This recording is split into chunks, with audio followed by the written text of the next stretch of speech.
Assalamualaikum warahmatullahi wabarakatuh. Perkenalkan, nama saya Nabila bin Azalia. Saya akan mempresentasikan kisah cerita tentang Babilonia. Perayaan Tahun Baru di Babel, ibu kota kerajaan Babilonia, berlangsung sangat meriah. Waktu itu, sekitar tahun 1970 SM, kota Babel terlihat sangat cantik seperti seorang gadis berparis jelita yang mengukuhkan kecantikannya dengan kosmetik. Kota yang membentang di tengah-tengah negara sungai itu, pada setiap perayaan Tahun Baru ini mulai berhias diri. Mereka memperindah bangunan-bangunan rumah mereka. Mereka juga mengenakan pakaian serba indah dan wangi. Kemudian, hadir di alun-alun kerajaan Babilonia untuk mendengarkan cerita yang dibacakan tiap tahun. Dongeng tentang penciptaan semesta. Keindahan itu tampak makin menggairahkan ketika di istana Babilonia. Dengan tiang-tiang penyangga di depannya itu dihias taman-taman dengan rerumputan dan tumbuhan perdu sedemikian semaraknya. Di pinggir taman itu dihias pepohonan tinggi, kemudian di tengah-tengahnya adalah patung batu manusia kesatria yang tengah menunggang kuda, atau ada juga patung beberapa hewan dan burung elang yang mengepakkan sayapnya.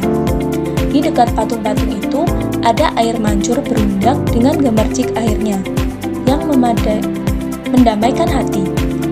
Air mancur berair jernih dan berbuih itu mengalir mengikuti parit-parit kecil yang mengelilingi istana. Parit-parit itu tembus ke sungai Efrat dan Tigris yang mengalir tenang. Sungai yang pada musim penghujan tak sampai menimbulkan banjir, kemudian pada saat kemarau juga tak sampai mengering. Ia terus saja melimpahkan airnya tanpa henti. Sungai yang mengalir bersih, terlebih pada saat tahun baru seperti ini, ada petugas yang dibayar khusus untuk membersihkan sungai dari sampah atau dedaunan yang jatuh. Jembatan yang membelah sungai Efrat dan Tigris kemudian menghubungkan dengan jalan di seberang sana, di mana terdapat kuil, kantor administrasi, dan rumah-rumah penduduk. Perahu nelayan merapat di pinggir sungai. Makin siang, makin banyak yang merapat di pinggirnya. Hari ini mereka berlibur untuk perayaan Tahun Baru. Pada para pedagang di pasar, pegawai administrasi, pelayan istana, prajurit, perawat kuda, para pembuat peralatan rumah tangga, dari tembikar, pembuat senjata logam, semua berbaur menjadi satu dalam derajat yang tak berkelas-kelas lagi. Keadaan mereka saat ini benar-benar makmur. Meskipun di dalam kemakmuran itu, mereka justru bersyukur pada Tuhan-Tuhan rendahan. Tetapi, Allah sama sekali tak lupa dengan apa yang mereka usahakan itu. Allah melihat dengan teliti dan penuh perhitungan terhadap apa yang mereka buat. Hanya saja, ini mungkin sebuah istidraj untuk membuat mereka semakin ingkar dengan apa yang harus mereka lakukan sebagai seorang hamba. Dikiranya negeri ini luput dari perhatian Allah, atau Allah tak memperhatikan apa yang mereka kerjakan. Nabi Nuh telah menjelaskan kepada mereka bahwa tidak ada istilah perantara untuk menyembah Tuhan langit.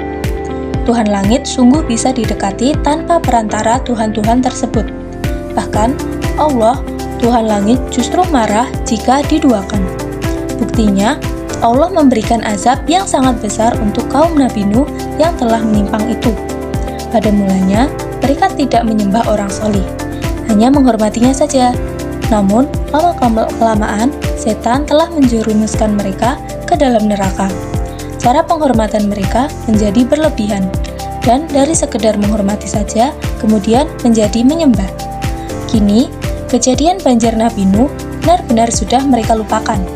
Banjir yang membuat daratan tenggelam, daratan penuh air, dan manusia seperti buih yang diombang-ambingkan gelombang sebelum akhirnya meninggal karena tak bisa berenang, tersedak air, atau tergulung benda-benda yang ikut larut. Allah bukannya lalai terhadap apa yang mereka kerjakan. Kelak Allah akan mempersiapkan seorang nabi dari tempat ini. Hanya saja, sebelum sosok nabi itu muncul di tengah-tengah mereka, Allah seakan-akan hendak menggenapkan kemaksiatan mereka. Hingga pada tahap yang paling gelap, Allah akan memberikannya cahaya. Ya, para nabi itulah cahaya yang akan menerangi kegelapan zaman gulita oleh kebodohan dan kesyirikan. Mungkin lama cahaya dakwah para nabi itu akan menerangi gulita zaman itu dengan sinar tauhidnya, hingga seluruh kegelapan tergantikan oleh cahaya, hingga tak ada lagi tempat yang gulita lagi. Kini, mari kita simak lagi bagaimana maksiat ini semakin genap tertoreh. Dari istana yang megah itu, penduduk berjubel. Mereka tak hanya membunuh sekitar halaman istana, tetapi juga menyumut hingga ke ruang-ruang yang memungkinkan mereka bisa melihat satu titik perhatian, yakni ke sebuah panggung dari batu yang ditumpuk-tumpuk hingga menjulang, dan nantinya akan ada seorang pendongeng yang berdiri di atasnya untuk mendongengkan tentang Dewa Marduk dengan segenap kemampuan ajaibnya. Di dalam lambung perahu, di jembatan, di pinggir taman, atau duduk rapi di halaman istana, atau memanjat tempat-tempat yang tinggi, misalnya saja di zinggurat, hingga mereka bisa memandang panggung batu tersebut. Itulah ruang-ruang yang bisa mereka pakai untuk menonton sebuah pertunjukan tahun. Hingga matahari sepenggalah kepala dan sinar menghangatkan bumi, barulah saat-saat yang ditunggu itu tiba. Seorang pendongeng hadir dari dalam istana, kemudian menyusur keluar melalui sebuah jalan khusus yang telah disediakan.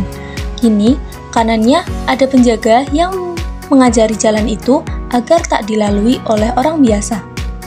Begitu pendongeng itu naik di atas panggung, sorak-sorai menambah hana. Tepuk tangan, saling bersiul, hingga lambaian tangan untuk mencuri perhatian sang pendongeng.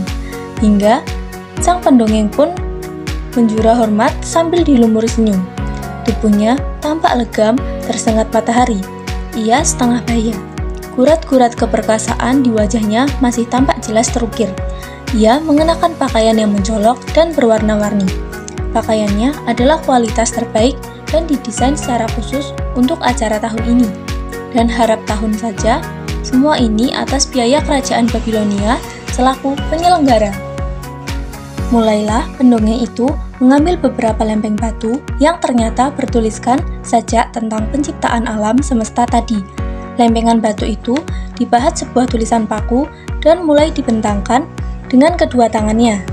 Inilah sebuah euma elips yang mereka tunggu-tunggu dan selalu membuat mereka terkagum-kagum dan terus merasa terkenang dengan keajaibannya. Bahkan, meskipun telah diulang setiap tahun, mereka sama sekali tak pernah bosan untuk mendengarkannya. Saat si pendongeng berdaham beberapa kali, suara riuh hendak para penonton perlahan-lahan diam dan suasananya mulai hening. Semua lapisan masyarakat tak ada yang ketinggalan mendengarkan cerita ini. Tak terkecuali Raja Babylon sendiri yang sejak tadi sudah turut hadir di tempat itu. Ia ikut khidmat, menyimak apa yang akan disampaikan sang pendongeng. Pada malahnya, ada satu dewa bernama Apsu yang merupakan jelmaan air laut yang tawar dan Tiamat merupakan jelmaan garam laut. Kedua dewa itu melahirkan banyak dewa yang saling bersaing untuk menjadi penguasa, hingga akhirnya mereka menjadi semakin jahat.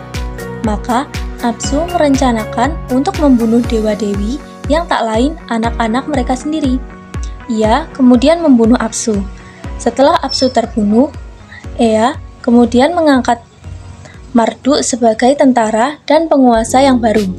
Mengetahui itu, Tiamat, istri Dewi Apsu pun marah, kemudian menciptakan makhluk yang buas-buas untuk membunuh Ea. Selain itu, Tiamat juga menciptakan Kingu sebagai tentara untuk melawan Marduk.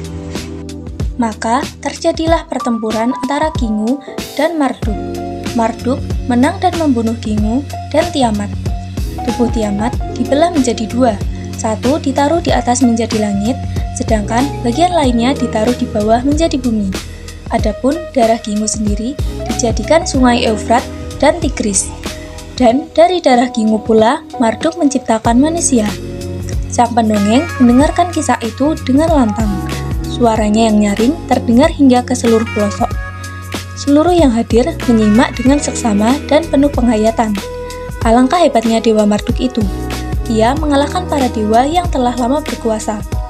Bagi mereka, Dewa Marduk adalah dewa yang segala-galanya. Ia yang menciptakan sungai Eufrat dan Tigris dari darah Kingu. Bahkan, mereka merasa bangga disebut sebagai bagian dari Sungai Eufrat dan Tigris yang memakmurkan mereka itu. Ya, antara manusia dan sungai-sungai mengalir itu sama-sama berasal dari darah Kingu. Haji Tauhid yang telah terkubur dalam-dalam seiring dengan kebudayaan yang menyimpang ini telah membuat manusia menjadi bodoh. Ilmu pengetahuan tak sampai menjangkau tentang sifat Allah yang absolut.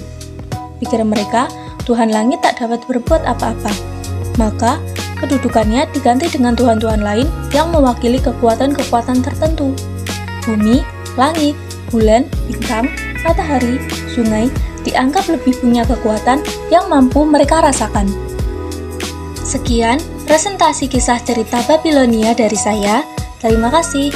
Wassalamualaikum warahmatullahi wabarakatuh.